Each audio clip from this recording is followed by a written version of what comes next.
hopefully I'm to do that. So hi, my name is Scott Schorer. I'm president and CEO of a novel biotech company called Gila Therapeutics. And we're here to present. We're raising a small round in anticipation of a larger VC close in the near future. And thought it'd be really interesting to come down and present to with Marty. So thank you, Marty. This is the first and probably only time I'll use this deck because it's usually a very sciencey deck with all the venture capital firms that we're talking to right now. My background, I've been in healthcare innovation since I got out of the military in '96, and my first company did I think $160 billion last year. It's owned by Temasek in the digital exchange business in healthcare. Since morphed into kind of a biotech, medtech turnaround CEO, working with different private equity firms to go in and clean things up.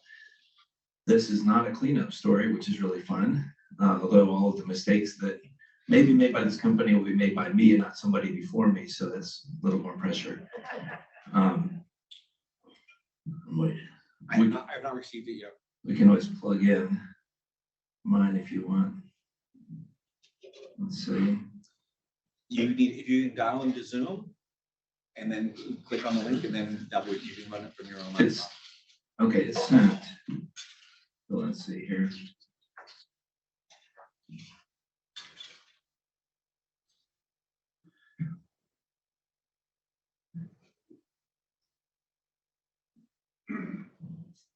Alrighty, everyone. Did you send it to my 2008 email? I just sent it to the email. Yes. All right.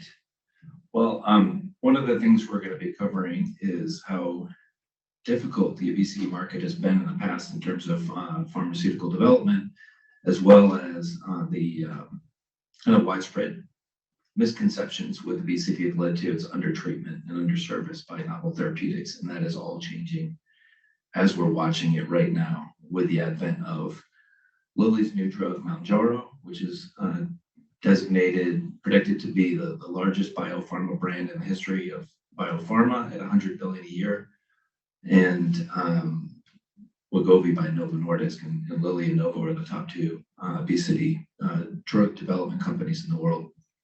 If you want to send me the Zoom, Marty, I can always click in there. I just need a second, yeah.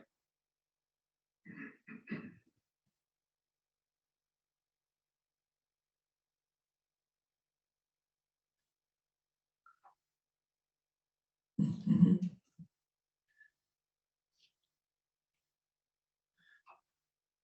It's worth the wait. Promise.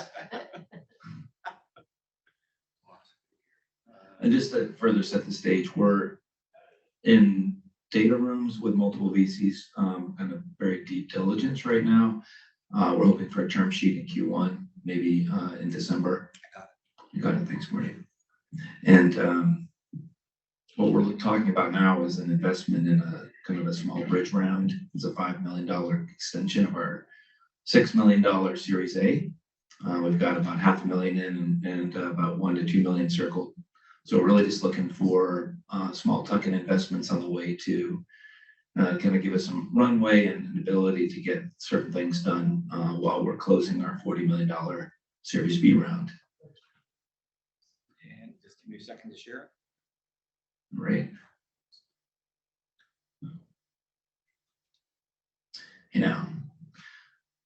All right. Thank you, everyone. Again, Scott Schorer, I'm president and CEO of this fantastic company. So we're developing a new weight loss drug platform that has no side effects, which is an extraordinary achievement so far.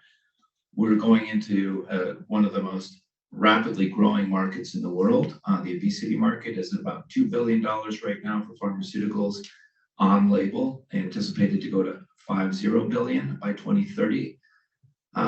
All of the drugs in the market have significant side effects. We do not have any, nor do we anticipate any, and I'll show you why that is. We're partnered with the top company in the world in this space, Eli Lilly, one of a handful of companies they partnered with in 2022, less than 5. And it's a very extensive partnership, and also good housekeeping seal of approval. on all of the clinical data that I'm about to show you that I guarantee we will not achieve any level of deep understanding of the clinical data in this short time frame. It usually takes a few hours with the venture capitalists who do this for a living to understand because the science is so novel. And again, as I mentioned, we're looking for $5 million. So if you didn't know, obesity is responsible for causing or making almost every chronic disease in the world worse, or causing in the first place. These are the prevalence numbers around the world. Non-alcoholic fatty liver disease, non-alcoholic steatohepatitis on the top left, CKD on the top right, type 2, and cardiovascular disease. So you can go to CDC and find a list of all of the diseases that are made worse by obesity or linked to it. And you can flip through any website that has got a science underpinning, and they will tie all of these indications to obesity. And then obviously, including pretty recently, there's a new PSA advert about how bad chronic diseases are for your COVID-19 outcomes. And that's starting to get more aware. And fundamentally, people are starting to become more aware that obesity is a significant chronic disorder. And it's too much. I hope that everybody will get a copy of the deck afterwards. You can read some of these references. But the numbers are going through the roof over the last decade. And Just a quick question. Is there a definition for obesity? Is it? Yeah, great question. So we use a crude yardstick of BMI, body mass index, which is your weight versus height. There, you can get a table. Most people have obesity. We don't call anybody obese or diabetic, so you're diagnosed with obesity if your BMI is over 30. So I am diagnosed with obesity. I will try and claim that I have a greater muscle mass contributing to my higher BMI, but fundamentally I need to lose weight. And you're diagnosed with overweight at 25. That's in the Western countries. If you're in Asian countries, you can be diagnosed with overweight at 22.5 and diagnosed with obesity at 27.5 BMI. It's a crude yardstick, but that's what we use. So, and how did we get here? We have more sedentary lifestyles. We have access to too much high sugar, high fat, high salt diets, processed food, cell phones, not getting enough exercise. There's a huge socioeconomic angle to this as well. If you don't have enough money, your healthcare, your insurance isn't great, you're not getting great care, you're not stopping at Whole Foods to get really good groceries on the way home from yoga, and you're probably stopping at fast food to feed your family because you don't have time. So lifestyle modification has been shown to be highly ineffective on long-term weight management. The diets don't work long-term, and you can find any list of them online. And then fundamentally, people have stigmatized obesity and blamed the obesity patients for causing the disease, calling them lazy or unmotivated. But it is a chronic medical condition that should engender sympathy. It's simply, one way to look at it is your metabolic system's not working. And so you never feel full, you're always hungry, and it's not the fault of the patient, it's their metabolic system is broken. And you have my email, so the next time you want to blame somebody for having cancer, please email me, because that's the same thing we do to people with obesity, and it's fundamentally has led to undertreatment. My understanding is about 75% of cancers are related to obesity. Yep. Either caused by and or made worse by. You can look at systemic inflammation. There's a lot of underlying disorders tied to obesity, but systemic inflammation leads to cancer, among other things. And we have a huge treatment gap. So why don't prior obesity treatments work? They're either not proven, so all of anything you can find on the internet that's not FDA regulated has no long-term clinical data. Significant side effects. So if the drug makes you feel terrible when you're taking it, you're going to not take it all the time. You're not going to take it for very long. And these drugs are lifetime drugs. And again, if you have hypertension, please let me know when you stop taking your ACE inhibitors and other antihypertension drugs. You take them for the rest of your life. So these short-term treatments fundamentally don't work. And then finally, there's insurance and other market access issues that lead to very low global penetration. The big guys right now are Lilly and Novo, Eli Lilly and Novo Nordisk. So Lilly has the top diabetes drug at $6.5 billion a year in Trulicity, and Novo has Ozempic, and everybody knows that Jingo. I'm not going to repeat it now because then you'll just be listening to it in your head. So there you go. You'll be listening to it in your head the rest of the talk. So Morgan Stanley came out with a report saying that obesity is the new hypertension, targeting it for $50 billion by 2030. And B of A came up with a prediction that Mounjaro, which is Lilly's new drug, will be $100 billion a year. But significant side effects. And so I'll let you read this. This is one lady who was attempting to lose weight, as many have, using Ozempic. Ozempic is a GLP-1 receptor agonist, or GLP-1 for short, and it's responsible for the greatest amount of diabetes revenue. And then the two drugs, Wegovy and Mounjaro, that I just cited, are assumed with obesity labels, are already having them. But fundamentally, the big side effect for the GLP-1s, including Ozempic, is very heavy nausea and emesis, which is basically projectile vomiting uncontrolled. Not something that you want to deal with. And many people can't get through that in order to achieve the therapeutic benefit. These are the top reasons from a recent study for discontinuation of these big brand name drugs. So people are desperate to lose weight. Our clinicians say they've never had I'm in clinical trials right now, so we say subjects, but they never had patients who are so focused and trying so hard to achieve an outcome and failing to do so dramatically. Just fundamentally, nothing works. You're not going to take a drug that makes you feel this bad all of the time. And surprise, surprise, the drugs stop working when you stop taking them. So this is Wegovy's recent trial here, one of the STEP trials that Novo Nordisk ran.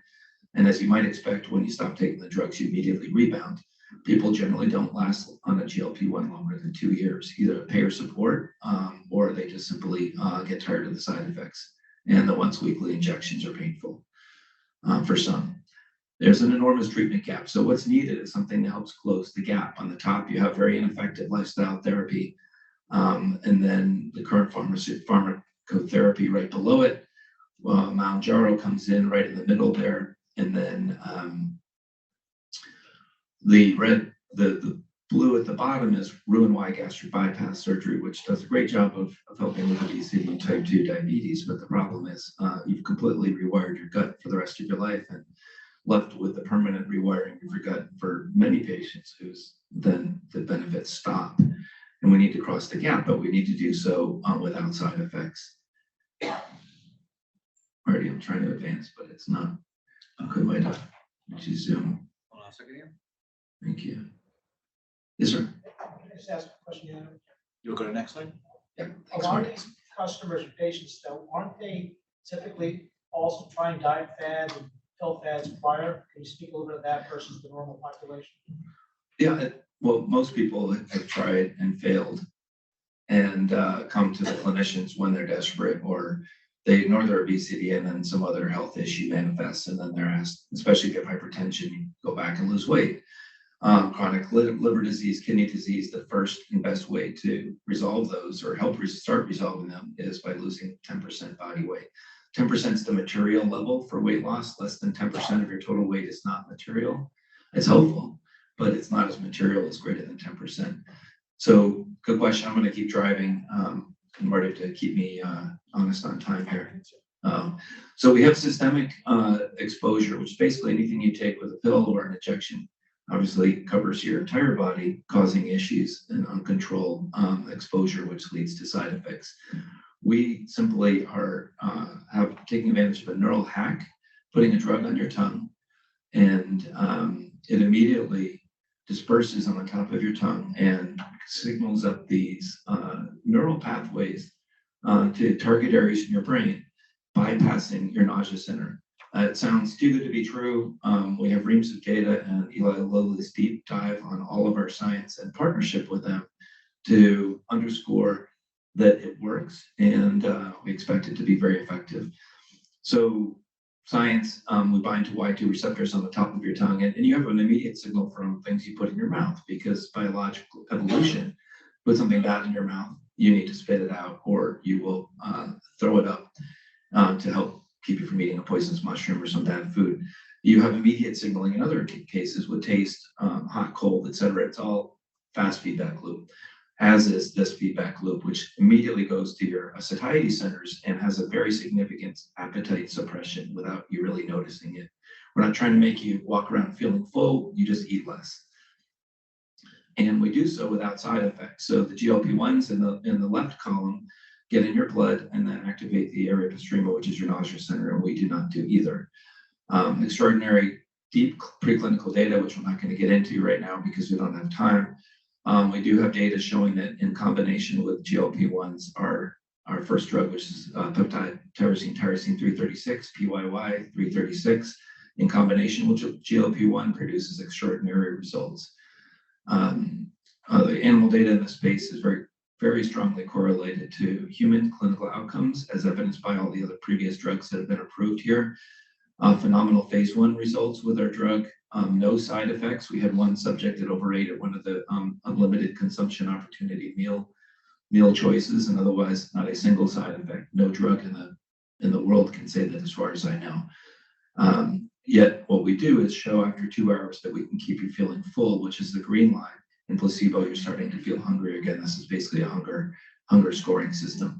To put it in context, we got our doses, and the highest efficacy doses produced twice the satiety signal as Saxenda, which was a $1 billion drug marketed by Novo Nordisk in a different study. But fundamentally, one of the big things here is working with Eli Lilly. They're a phenomenal company. Probably the most valuable on a market cap basis and certainly on a PE basis for biopharma company in the world. And looking at having the biggest biopharma brand in the history of the biopharma industry. So great, good housekeeping seal of approval. We're going to take multiple drugs, multiple peptides, proteins, whatever you want to call it, through clinical development. And we're using a Zydis orally dissolving tablet from Catalent. This is our Gantt chart showing, the banks. And what we're doing is we're raising this 5 in front of a 40 upcoming Series B with VCs. So what we're talking about now is the green circled box and the financing line there.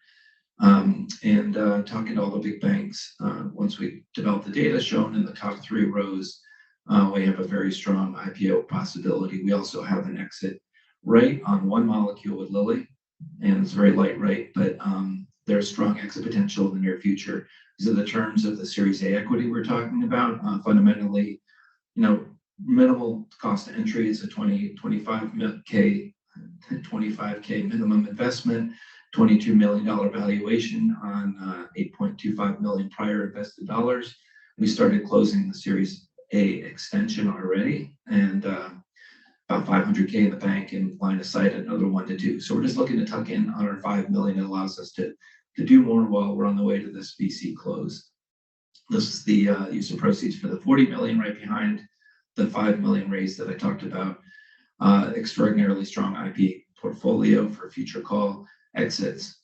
Hemisphere is the most direct comp. They were acquired by Novo Nordisk in December of 24, December 20,4, $1.8 billion. And where these are big, I think we would be disappointed if that was our exit. So we're generally speaking, once you get through phase 2A, you're looking to be acquired by a big biotech who's going to then take us through phase 3. I'm on the left, a really strong team.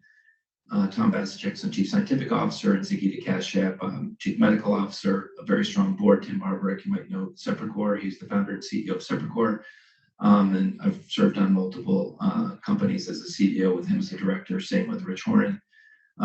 He was a different VC before Biograph, and I was helpful in their largest exit to Takeda on a biotech company.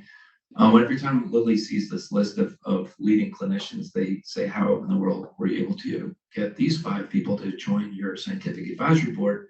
And there's no equity, very light compensation. It's just pure science and wanting to drive clinical need and some old friends. Same with the one lone metabolic chronic kidney disease leader, and then the 3 top neuroscientists in the world to explain this extremely arcane tongue-brain connection that we're dealing with here, that simply no one no one knows about. Summary slide just everything we talked about, a little more detail, and my contact information. We are looking for anybody interested in putting a small bet in this company as we move towards our $40 million Series B VC round. It's 2 minutes. Yeah, I understand that you got great indications of efficacy in phase 1, which is takes doing. Congratulations. What about the design for phase 2? Is that something to talk about yet, or is that? Oh, I can mention it. So good question, because one of the key things that it probably skipped over Lilly too much. They're developing a custom modified PYY molecule for us. We take it through, we own it and control it through development. After we decide which of the custom molecules, they give us a range of molecules and we kind of sort them out on a preclinical basis, side by side, pick one. Then we're using Lilly Chorus. Chorus is the CRO at Lilly, and they're the best CRO in the world for this. They just took Mounjaro to approval. So they understand clinical trial design, clinical site selection, how to run the trials well in ClinOps, and then all of the senior conversations at FDA to get approval. They're not available as a CRO to the world, but we're using them. So we already had very detailed conversations. The protocols are pretty simple. We do a standalone placebo-subtracted single agent efficacy. It's a long way to say we just test the drug by itself versus placebo in a randomized environment, probably 200 plus patients, and do an additional trial in parallel on top of GLP-1. So bring a GLP-1 in like Mounjaro, and then we add either placebo or a topical lingual PYY and look at the additive benefit. And those are the two simple phase 2As that we're going to run using Lilly's and CRO. Yeah. I do a fair amount of work in vegetarian, so can you discuss more of the relationship with Eli Lilly, the partnership? I assume you still own all the IP. Have they put in money? Do they own equity? Sounds like they're playing a pretty active role with you, which many would consider obviously a positive thing. And then real other quick questions. Any grants from the federal government on the money? And then lastly, what are you giving in return for the $5 million? Is it convertibles or the $5 million? Let's see. So simply Series A preferred stock with standard anti-dilution and some preferences, standard Series A preferences. So it's no convert. We converted the two outstanding notes into equity prior to the Series A extension. So the 22 million pre-money includes the conversion of two notes. And really what you're getting is we expect a significant uptick in share price, hopefully in Q1. So what you're getting is a foot in the door and the ability to continue investing. We're not going to be opening it up once the VC term sheet comes in. We're not needing smaller investors. So this is a chance to play in the obesity market with greater upside potential than buying Lilly stock, for example. No grants. And the partnership, they're developing a molecule at their cost, which is $1 to $2 million. The science team that's developing it, the basic biology team, invented and developed tirzepatide, which is Mounjaro now. So they're extremely well regarded in Lilly, and the opportunity cost for getting far exceeds of them working with us, far exceeds the $2 million cost that they're paying for. Then they will invest on a VC term sheet. They can't lead, but they'll invest materially out of the $40 million. And then very light rights. We control the asset. Control the IP. We control everything. And they have very lights at the end, but we can not sell to them the asset. And really only on the one molecule. Everything else is free and clear for us to develop on our own.